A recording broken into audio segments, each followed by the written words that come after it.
Right now. Hi, this is Michael Mullahy, and you're watching Better Taiwan. ICRT. Hi, I'm Joey Chow, and this is Better Taiwan, a segment where we talk about COVID-19 and its impact on the livelihood of the people on this island. 2 episodes ago, we spoke to an American literature professor at NTNU, that's National Taiwan Normal University, and we talked about their remote learning strategies. Today, we will have a chat with one of their alumnus, Michael Mullahy. Michael graduated from NTNU in 2015. He was a psychology major, and soon after that, he passed the National Psychologist Licensing Exam to become a certified therapist. He now works at CSC, the Community Services Center, as one of their 13 psychologists. And the CSC, if you listen to the morning show, you know that our Stevie G often speaks with their director, Adam McMillan. This is a nonprofit organization that serves the international community, so awesome people just like yourself. Now, we talk a lot about their events, classes, tours, but we also talk about their counseling services. The bulk of CSC's counseling services revolve around crisis response.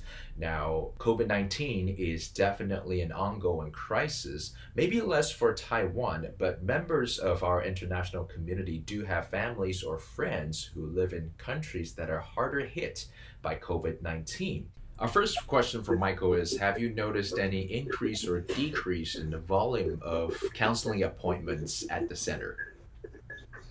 There hasn't been a huge difference or even a fall off really in people scheduling or coming to sessions.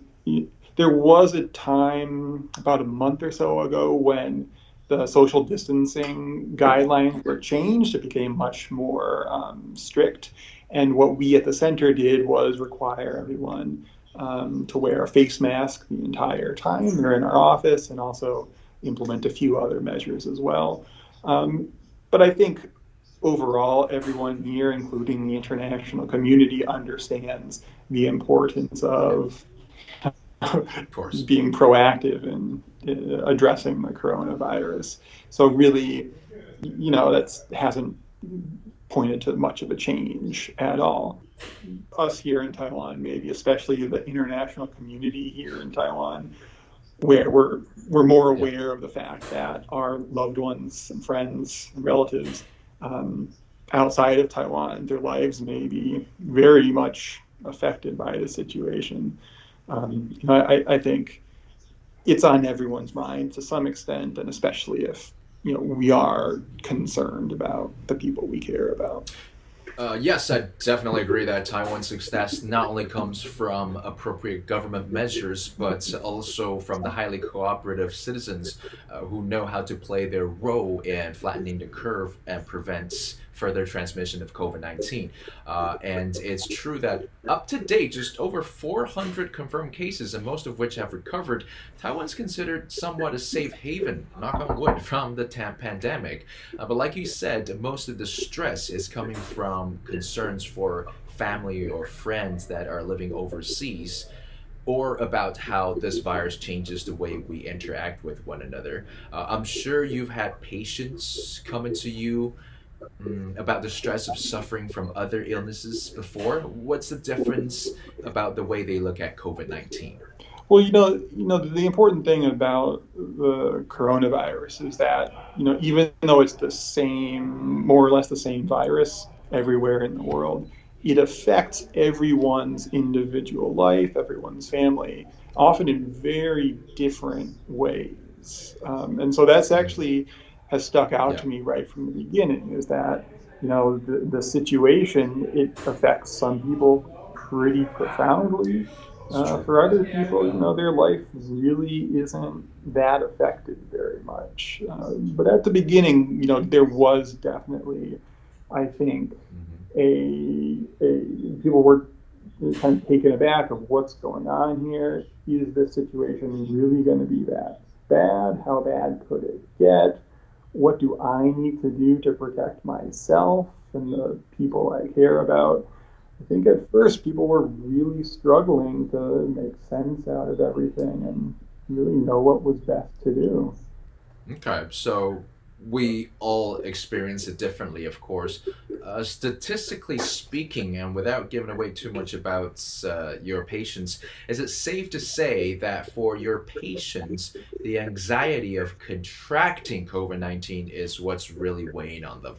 Yeah, in terms of the situations I've encountered, even though, there's millions of cases around the world at this point, I believe, that still does mean a very small fraction of people have actually been infected. And so there aren't actually that many people who directly know someone who has been confirmed as having COVID-19. And so for most people, it's more a concern about what might happen if someone they care about gets infected, or what the effects of life being on lockdown might be for the people they care about. Yeah. For lucky people, of course. There are, of course, millions of people being infected, which means many, many millions of people who know those people. Yeah, of course, we are all connected by 6 degrees of separation. From a psychologist's point of view, what are the causes or effects of stress induced by COVID-19, do you think? Yeah, I think in the most general terms, what really weighs on people's mind is the uncertainty of the situation. I don't think anyone knows exactly how this is going to turn out, if there's going to be if or when a vaccine might come and when that might be distributed and all that. And anyone who says they know is really doesn't know what they're talking about. And I think one thing about us humans is we really dislike uncertainty. We do our best to arrange our lives in a way that we have a good sense of what might be around the corner for us. But the thing is, no one knows what's around the corner. No one knows what might be affecting family and friends, whether here or in Taiwan, or even, your business or your career, or even your vacation this summer or next winter.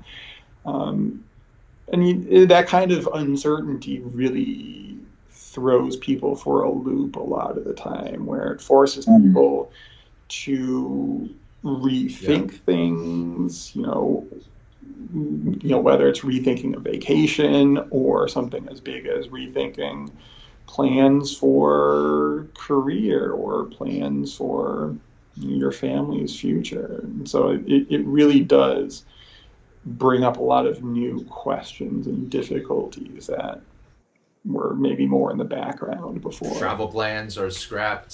Some are probably stuck here by what was originally intended to be a short business trip. Weddings are canceled, loved ones are separated. Besides the disease itself, there are lots of other reasons that are anxiety-inducing.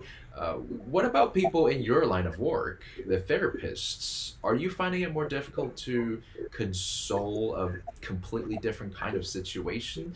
Do the schools or your training give you any preparation for something like this? Well, to be fair, no one was. Well, some people maybe were prepared for COVID-19, but for the most part, nobody in most professions was prepared. The thing about working as a therapist is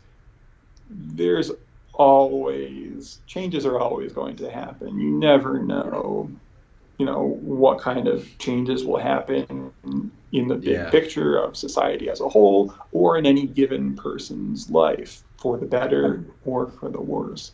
So I think that in this profession, we're used to the unknown happening. And what it really is for us is a question of how best to respond to whatever it is that happens. How can we be as helpful as possible? How can we work with our patients so that they can adapt or even grow and learn from curveballs that life throws at them. Well, there you go. Thank you, Michael. The curveballs that life may throw at you, you got to learn to adapt to those, to roll with the punches, so to speak. But if you ever get knocked down, the CSC is here for you. Community Services Center can be reached online at communitycenter.org.tw. However, we understand that some may be hesitant to seek therapy, so if you ever find yourself in a position where you want to comfort or console loved ones, Michael says, as parting words, that there are a few things to follow. Rules of thumb: first off, you want to listen with an open mind, and secondly, you want to be curious about the challenges that they are facing, and thirdly, you want to discuss with them about how they're overcoming these challenges.